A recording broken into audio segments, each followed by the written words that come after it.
네, 안녕하세요. 오늘은 사회적 소수자 차별 및 빈곤에 대해서 살펴보도록 하겠습니다. 지금 여러 가지 사회 불평등에 대해서 지난 시간부터 살펴보고 있는데, 이번 시간에는 사회적 소수자, 그리고 빈곤 두 가지 주제로 사회 불평등 현상에 대해서 살펴볼 거예요.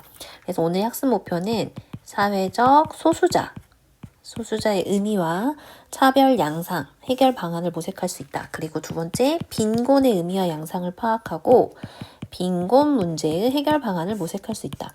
그래서 이번 시간에 빈곤까지 배우고 이런 빈곤 문제를 해결하기 위해서 다음 시간에 이제 배울 내용이 사회보장제도를 실시하고 있는 거, 그 부분에 대해서 살펴보도록 하겠습니다. 여기 단어는 옛날에는 빈곤 파트가 좀 수능이랑 이런 데 어렵게 출제가 됐었는데 지금은 굉장히 쉬운 기본 개념 정도로만 출제가 되고 있고, 그래서 우리도 너무 어렵게 표 분석은 하지 않고 기본 개념 살펴보고 내신 시험에서도 기본적인 개념 정도로만 나올 거니까 너무 겁먹지 않았으면 좋겠어요. 자, 그럼 첫 번째, 사회적 소수자에 대해서 살펴보도록 하겠습니다. 먼저 사회적 소수자라고 하는 거의 기본 개념은 신체적으로, 문화적으로 그런 다른 사람과 차별된다라고 해가지고 불평등한 대우를 받는 집단을 우리는 사회적 소수자라고 불러요. 그래서 이런 사회적 소수자가 되려면 이런 여러 가지 요건이 필요한데 이거 막 달달 암기하지 마세요. 일단 그냥 보시면 돼요. 그래서 일단은 구분이 가능해야 된다는 거죠. 그래서 신체적, 문화적으로 다른 집단과 구별되는 뚜렷한 차이가 있다. 예를 들어서 이제 이런 것 때문에 부당한 대우를 받는 사람들을 우리가 사회적 소수자 집단이라고 부르잖아요. 그래서 신체적으로 뭐 장애가 있다거나, 뭐 여성이라는 이유로, 또는 뭐 노인이라는 이유로, 또는 뭐 인종, 이런 것들로 차별받고, 또 문화적인 차이로, 종교가 다르다고 해서. 그 다음에 뭐 성정체성, 성소수자가 요새 또 굉장한 관심이나 이런 대상이 되고 있죠. 성 정체성. 그래서 LGBT 이런 거 들어보셨죠? 레즈, 게이, 바이, 양성애자, 트랜스젠더 이런 것들도 하나의 문화적인 차이로 인해서 사회적 소수자에 해당하는 집단이라고 볼 수 있습니다. 식별이 가능하고요. 그 다음에 권력의 열세. 사회적 소수자인데 권력에 우세하거나 권력력이 많진 않겠죠. 그래서 정치 권력을 포함한 사회적 권한 행사에서 지배 집단보다 열악한 위치에 있다. 그리고 사회적인 차별을 받는 집단이다. 사회적 차별의 대상이 되고, 그리고 그들이 차별받는 집단의 구성원이라는 인식, 소속감이 있다. 그래서 이런 사회적 소수자는 이러한 사람들을 사회적 소수자라고 부르고요. 여기에서 이제 중요한 거, 사회적 소수자라고 해서 굉장히 수적으로 인구수가 적다는 걸 의미하는 것은 아니다. 수적으로 소수를 의미하는 것이 아니라 권력의 열세에 있는 사람을 의미하는 거죠. 우리 기본적으로 뭐 나라마다 다르겠지만 남성보다 여성이 사회적 차별의 대상이 왔죠, 과거부터. 근데 여성이 더 많은 국가들도 많은데도 불구하고 사회적 차별의 대상이 되기도 하고, 또 과거 남아프리카 공화국에는 흑인이 대다수였는데 소수의 백인에 의해서 차별을 받았잖아요. 흑인이 사회적 소수자가 되는 거지. 그래서 꼭 수적으로 적어야지만 의미하는 것은 아니라 권력이 열세 있는 사람들이다. 알겠죠? 그 다음에 이것도 상대적이라는 거. 사회적 소수자의 해당 여부가 시대, 장소, 그런 범주에 따라서 상대적으로 달라질 수 있다. 그리고 한 개인이 여러 소수자 집단에 중첩되어서 소속될 수 있다. 뭐 여성, 장애 이런 식으로, 그래서 중첩돼서 속할 수 있다라는 거죠. 어떻게 해결해야 될까? 장애인 같은 경우에는 우리 장애인 의무 고용제와 같은 이런 적극적인 우대 정책을 실시하고 있죠. 그래서 기업이나 이런 공무원이나 이런 곳에서 20인 이상 되는 기업에서는 5% 이상을 장애인을 의무적으로 고용해야 돼요. 이런 것들이 바로 사회적 소수자들을 배려하는 적극적인 우대 정책이라고 볼 수 있겠죠.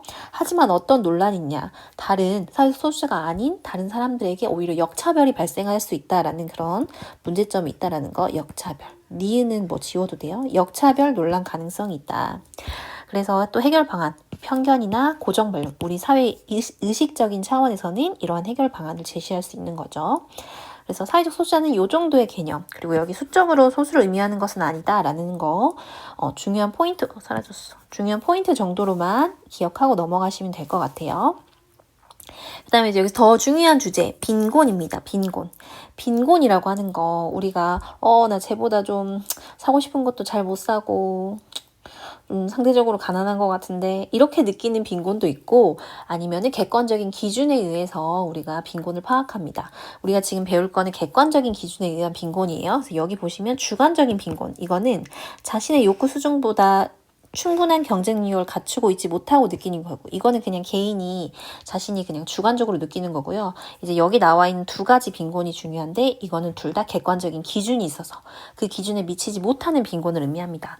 첫 번째 어떤 빈곤이 있냐면 절대적 빈곤이 있고 그리고 상대적 빈곤이 있어요.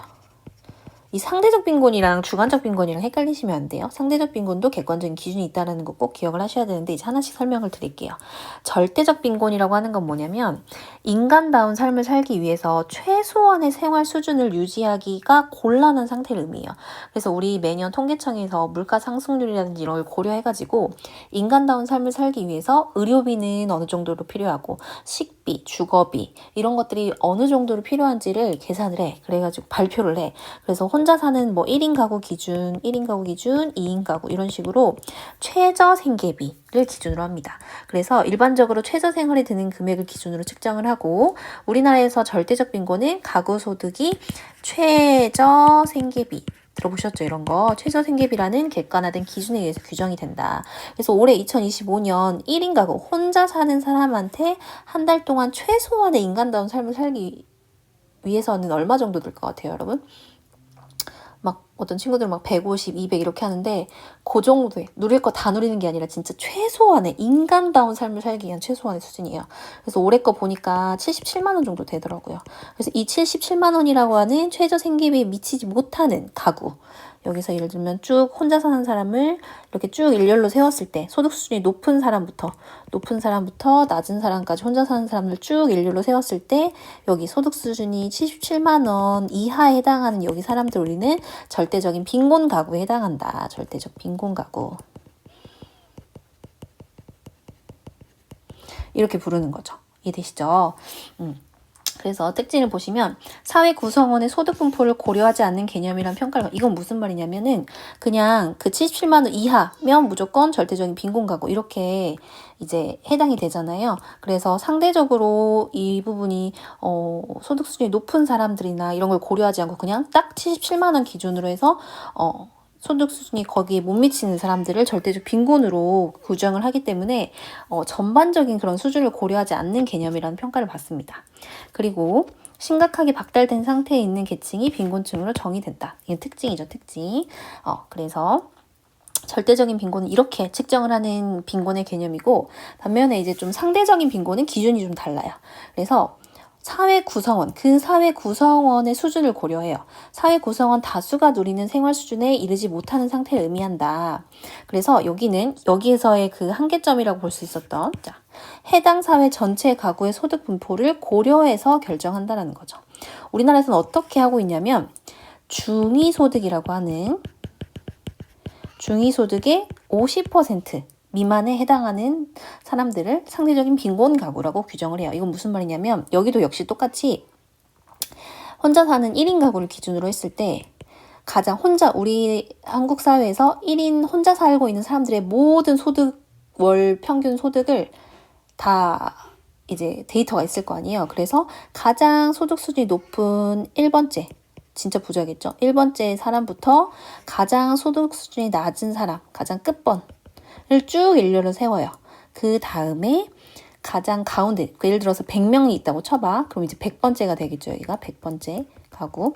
그랬을 때 50번째 있는 사람이 가운데 있는 사람이잖아.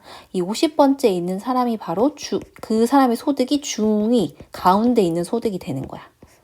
가장 중간에 있는 소득이죠. 이 사람의 소득이 2025년 실제로 228만 원 정도 돼요. 228만 얼마 막 몇천 원 이렇게 되더라고요. 이분의 소득이 228만 원이야. 그래서 여기에 못 미치는 게 아니라 여기에 50% 얼마예요? 114만 원. 그래서 114만 원의 소득 수준에 미치지 못하는 가구가 이제 여기가 상대적 빈곤 가구가 되는 거지. 상대적 빈곤 가구. 이해돼요? 그래서 절대적인 빈곤가구는 그냥 일렬로 세우긴 했는데 77만 원 이하에 해당한 사람들 이렇게 되는 거고, 여기는 일렬로 세웠는데 딱 가운데 있는 전체적인 생활 수준을 고려해서 가운데 있는 사람의 소득의 50% 미만. 그렇죠. 그래서 중위소득이 50%라는 이 기준에 의해서 규정이 된다. 그래서 소득의 불평등 정도를 측정하는 데 활용되고, 상대적 빈곤 가구의 기준을 적용하면 기본적인 의식주가 충족된 가구라고 하더라도 빈곤 가구에 포함될 수 있다. 자, 첫 번째 사는 사람들 줄 일렬로 세웠을 때 상대적인 빈곤 가구는 지금 여기 이렇게 해당이 되고, 절대적인 빈곤 가구는 어디에 해당이 되겠어요? 아까 77만 원이었잖아. 그치? 그러니까 한 요 정도 되겠죠. 77만 원 미만에 해당하는 가구는 요만큼. 그래서 여기에 해당하는 가구들은 중복돼서 절대적 가구이면서 동시에 상대적 빈곤 가구에 해당이 되는 거고, 그 다음에 여기에 해당하는 가구는 절대적 빈곤 가구는 아니지만 상대적인 빈곤 가구에만 해당하는 가구라고 할 수 있겠죠. 이해되시죠? 그래서 이렇게 해서 우리 다음 수업 시간에 조금 더 자세하게 볼 거니까 개념 다시 한번 정리할게요. 여기 특징 비교 별표. 절대적 빈곤과 상대적 빈곤에 해당하는 가구는 모두 객관적인 기준이 있다. 객관적 기준에 의해 구분된다. 절대적인 빈곤 가구는 최저생계비라고 하는 기준, 상대적인 빈곤은 중위소득의 50%라고 하는 객관화된 기준이 있다는 거, 주관적인 거 아니라는 거. 그 다음에 절대적 빈곤과 상대적 빈곤은 모두 상대적 박탈감, 빈곤이잖아요. 그쵸? 그래서 상대적 박탈감의 원인이 된다. 이렇게 볼 수 있습니다. 그 다음에 절대적 빈곤과 상대적 빈곤은 소득 수준이 높은 국가에서도 나타날 수 있다. 특히 어디서? 상대적 빈곤은 소득 수준이 높은 국가에서도 쭉 중간 가구는 존재하기 때문에 거기에 50% 미만은 다 무조건 상대적 빈곤 가구가 되잖아요. 그래서 소득 수준이 높은 국가에서도 나타날 수 있다. 절대적 빈곤도 마찬가지고요. 하지만 상대적 빈곤이 조금 더 여기에 더 많이 항상 있는 거라고 할 수 있겠죠. 자, 그래서 이렇게 보시고, 그러면 출제 활용 선택지 분석을 통해서 개념 한번 다시 확인해 볼게요. 자, 첫 번째. 사회적 소수자는 상대적인 개념이다. 상대적인 개념이죠. 시대, 장소, 범주에 따라서 계속 달라질 수 있어요. 그다음에 최소한의 생활 수준을 유지하기 곤란한 상태를 상대적 빈곤이 아니라 절대적 빈곤이라고 했죠. 사회적 소수자는 수적으로 열세에 놓인 집단이 아니라 권력의 열세에 놓인 집단이다. 수의 적음을 의미하는 것은 아니다. 4번, 우리나라에서 절대적 빈곤 기준은 소득 수준이 중위소득의 50% 미만, 이건 절대적이 아니라 상대적 빈곤에 대한 개념이죠. 절대적 빈곤율과 상대적 빈곤율의 합은 전체 빈곤율 아니죠. 그거 아니죠. 아까 포함관계 봤잖아요. 그쵸? 그 다음에 절대적 빈곤과 상대적 빈곤은 모두 객관화된 기준에 의해 분류되고, 우리나라에서 최저생계비가 중위소득의 50%에 미치지 못할 경우 어떤 상태야? 아까 방금 전에 봤던 이 사례죠. 이거. 최저생계비가 중위소득의 50%에 미치지 못해, 더 적어. 그럴 경우에 상대적 빈곤에 해당하는 가구는 모두 절대적 빈곤 가구에 포함된다? 아니죠. 반대는 맞지. 절대적 빈곤 가구에 해당하는 가구는, 다시 여기 봐봐. 절대적 빈곤 가구에 해당하는 가구는 모두 상대적 빈곤 가구에는 포함이 되지만 모든 상대적 빈곤 가구가 다 절대적인 빈곤 가구인 건 아니잖아요. 그쵸? 헷갈리면 다시 저 이거 영상 멈춰놓고 한번 생각해봐. 그 다음에 8번. 한 개인이 여러 사회적 소수 집단에 중첩되어 속할 수 있다. 맞는 설명. 자신의 요구 수준보다 충분한 경제적 능력을 갖추고 있지 못하다고 느끼는 상태를 상대적인 게 아니라 이건 주관적인 빈곤인 거죠. X. 절대적 빈곤은 사회 구성원의 소득 분포 상태를 고려하지 않는 개념이라는 평가를 받는다. 상대적 박탈감을 유발할 수 있다는 것은 이 둘의 공통점에 해당한다. 절대적 빈곤 가구에 속하지 않는 가구도 상대적 빈곤 가구에 속할 수 있다. 그렇죠? 자, 그래서 기출지문 한번 보시면요. 이건 먼저 사회적 소수자에 대한 개념이에요. 그래서 각국에서 외국인 근로자는 전체 인구의 약 10%에 해당한다. 이들을 대상으로 일상생활에서 차별받는 경험 여부를 조사했더니 대다수가 차별받는 경험이 있다고 응답했다. 그래서 각국에서 외국인 근로자는 차별받는 사회적 소수자에 해당이 되고요. 또한 내국인의 경우처럼 남성보다 여성이 더, 외국인 근로자 중에서도 특히 여성이 더 심한 차별을 받는 것으로 나타났다.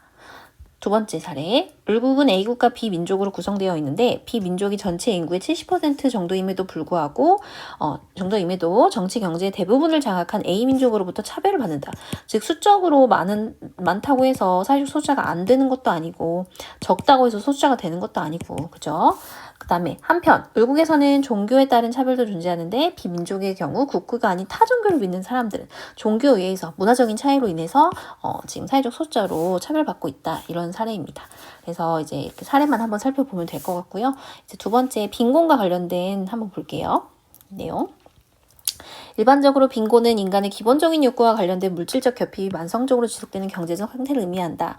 설령 최소한의 생활 유지에 필요한 자원이나 소득이 확보된 상태라 해도 사회의 전반적인 소득 수준과 비교해서 사회의 전반적인 걸 고려하는 개념, 상대적 빈곤이죠. 그쵸? 소득 수준이 낮은 상태 역시 빈곤으로 분류된다. 이러한 유형의 빈곤을 A라 한다. 그래서 A가 뭐겠어요? A가 땡땡 상대적 빈곤을 지금 이야기하는 거지. 상대적 빈곤에 대한 설명을 잘 이제 채점을 해야 되는데 개념으로 맞는 거 한번 채점해 봅시다. 우리나라에서는 객관화된 기준을 정욕해서 파악한다. 정답 5점. 1점 맞았겠다. 그치?